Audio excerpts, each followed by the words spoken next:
The simplest way to define it is using your emotions wisely to achieve your goals in life. It's a little too broad. And so it's funny, as I was writing my book, I decided I need a formula. And so my formula is ER, which is emotion regulation, is a set of goals and strategies. So it's ER parentheses G plus S. And that equals a function of E plus P plus Z. It made me feel smart. Emotion, person, context. So what I mean by that specifically is that it's a goal-oriented process. You have to want to regulate. You can prevent unwanted emotions. I have an acronym for that too. It's PRIME. You can prevent unwanted emotions. You can reduce the difficult ones. I think people forget the I initiate emotions, like when you're teaching or leading or presenting, like you want to create an emotion in the room that's upregulating. You can maintain an emotion, like, I'm having a good day. I'm going to avoid these things to just keep it going, savor the moment. And then there's enhancing, which is kind of boosting an emotion. So that's PRIME, that's the goals. The strategies we can talk about for hours. We'll get into that a little bit later. And then I think what most people misunderstand is that, like, what we regulate are emotions. And like what I do, for example, to deal with my anxiety is really different than my anger, than my worry or other emotions, in that it's a function of the emotion you're feeling. It's a function of me as an individual. I am on the neurotic side. I'm on the introverted side. And so my strategy selection would be influenced by that. And then the context, like right here, right now, like I know you're into fitness and like running and, all this kind of stuff. And I'm like, Andrew, I'm really nervous right now. Like, do you mind if we take a break and I go for a run? Feel like, it's a little weird, Mark. So context matters. You got to, like right now, if I were anxious, it's like, Mark, you got to use some cognitive strategies or breathing work. I can't go anywhere, so I'm stuck. And I think people need to see that kind of full spectrum. I feel like there's a close tie between emotion regulation and self-awareness. Yeah. But I feel like there's a tension between self-awareness and being able to experience and enjoy life. For instance, if I'm feeling anxious, I'm thinking about how I'm appearing, how I'm sounding, that it's uncomfortable. But if I get totally outside of that and just be in the experience that I'm in, then there's the potential to say the wrong thing or, offend somebody or who knows. So when we talk about emotion regulation, what's the best approach to that doesn't keep us in a subtext in our mind and sort of out of the room? Because when we're alone, it's quite a bit different. We can breathe, we can use whatever self-regulation tools we want. Or ruminate. Or ruminate, or write, or text or call a friend, whatever it is. But when we're at work, at school, on a podcast, if there's that subtext, like I'm not locked in here, I'm not in the experience completely, I'm self-regulating or paying attention to myself, that can be very uncomfortable in its own right. It's work. Yeah, it's effortful. And not always the best effort if it's going down the rabbit hole. I think that you're getting at, which is this mindset piece, that the first step is our mindset about our feelings. So let me ask you, what's your mindset around anxiety? I have assumptions around it. I was telling someone the other day, because I spend a lot of time alone and I'm fairly introverted, but if I go into a crowded environment, for the first 5-6 minutes, I'm feeling kind of overwhelmed. Like, whoa, it is really crowded in here. There are a lot of people. And I actually feel like I have a bit of a social interaction disorder for those first few minutes. But then after about 20, 30 minutes, I'm in that experience and I feel like I'm very comfortable. So I have this mindset that social anxiety is something that is like wading into water. It's always a little bit too cold at first, or usually it's a little too cold, but over time you acclimate. All right, you didn't answer the question. Okay. So I'm going to frame it another way. What's your relationship to anxiety? I hate it. Okay, there you go. See how you automatically were like, I hate anxiety. I did too for most of my life. And then I was with a friend who's a neuroscientist about anxiety, and she said to me, Mark, tell me all the things that make you anxious. I said, well, I'm anxious about fundraising. And, I got to raise the money to keep the research going. I'm anxious to make sure, I want to make sure that like everything we do is high quality. And I went on and on. And then she asked me another question. She said, well, what do those have in common? I'm like, what are you talking about? And then I thought about it and I said, well, those are things that are important to me. And so she said, so why would anxiety be a bad thing? And I think that we have to learn how to adopt a mindset around emotions that there are no bad emotions. It's what we do with our emotions that makes them harmful or difficult for us to live our lives.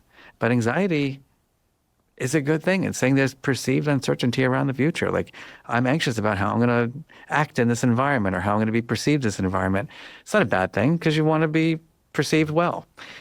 But if you automatically assume it's bad, then it's going to put you on the path to dysregulation. So if we accept the idea that all emotions are okay, Yeah. but that the expression of all emotions is in every context is not okay, that it should Correct. be context specific. Yes. I actually think that provides some freedom. I can feel that freedom. Like, it's okay to be super angry. It's okay to be frustrated. It's okay to be anxious. But how that's expressed is what's critical. It makes good intuitive sense. I think that what's hard to know is what to do with the emotion if there is no outward expression of it. Like where should it go? Well, it doesn't have to go anywhere sometimes. Sometimes it can just be. Mm-hmm. And that's a big part of regulation, which is that a lot of people think emotion regulation is getting rid of a feeling. It's not what it is. It's just having another relationship to it. Like I'm 56. I've had anxiety or lived with it for a lot of my life, but sometimes I just say hello to it. It's like, hey, how you doing today? And it goes away pretty quickly, or it just sits there. I think that's the other thing about emotion regulation that people kind of misunderstand. They think it's like, I got to check in with how I'm feeling all day long and then regulate, check in, regulate. Like, you'd become psychotic if you did that all day long. Mm-hmm. Most of the time, our emotions are in the background. You know, like if you thought about your feelings all day long, you wouldn't be able to do this podcast. Like, that's unproductive. Emotions matter when there's a shift in our environment or the relationships. You know, if you said something that offended me, boom, I'm activated. I'm feeling angry or kind of shocked. Then I have to make a choice in that moment. Like, how do I manage it? That's where the magic happens. But on a day-to-day basis, thank God we're not, you know, we wouldn't want to do that. I would like to take a quick break and acknowledge one of our sponsors, Juve. Juve makes medical-grade red light therapy devices. Now, if there's one thing that I have consistently emphasized on this podcast is the incredible impact that light can have on our biology and our health. Now, in addition to sunlight, which I've talked about a lot on this podcast, red light, near infrared, and infrared light have been specifically shown to have positive effects on improving numerous aspects of cellular and organ health. These include faster muscle recovery, improved skin health, wound healing, improvements in acne, reduced pain and inflammation, improved mitochondrial function, and even improvements in vision. Nowadays, there are a lot of red light devices out there, but what sets Juve lights apart and why they're my preferred red light therapy device is that they use clinically proven wavelengths, meaning they use the specific wavelengths of red light, near infrared, and infrared light in combination to trigger the optimal cellular adaptations. Personally, I use the Juve whole body panel about 3 to 4 times a week, usually for about 10 to 20 minutes per session, and I use the Juve handheld light both at home and when I travel. If you would like to try Juve, they're offering up to $400 off select products for listeners of this podcast. To learn more, visit Juve, spelled JOOVV.com/Huberman. Again, that's JOOVV.com/Huberman. Today's episode is also brought to us by Lingo. One of the most important factors in your short and long-term health is your body's ability to manage glucose over time. Glucose directly impacts our brain function, mood, and energy.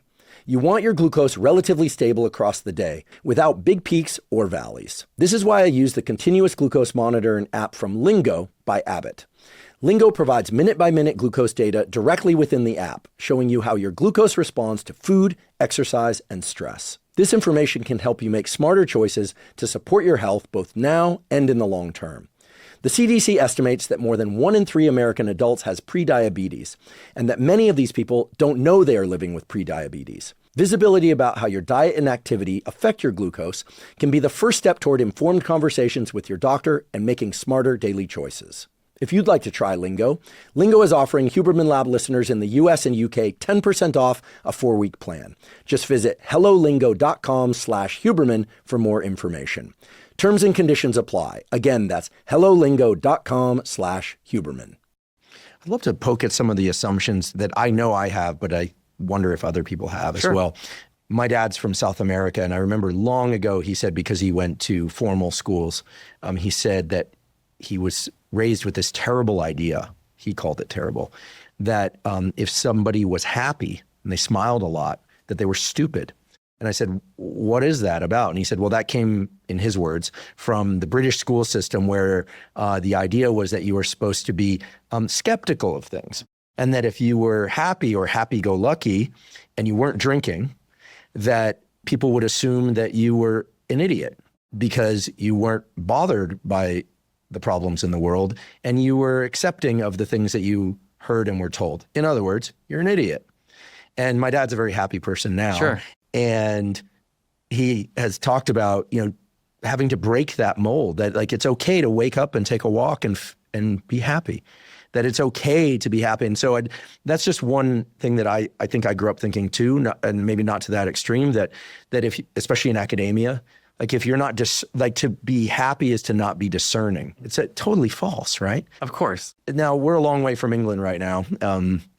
And that's probably something more of my dad's generation than mine. But I think the idea nowadays does seem to be that if you're happy-go-lucky and you're feeling good, that you must not be thinking about all the terrible things going on in the world, or that it's insensitive to those that are suffering, et cetera, et cetera. Mm-hmm. I'd love your thoughts on this idea that we don't give ourselves permission to feel as good as we might feel because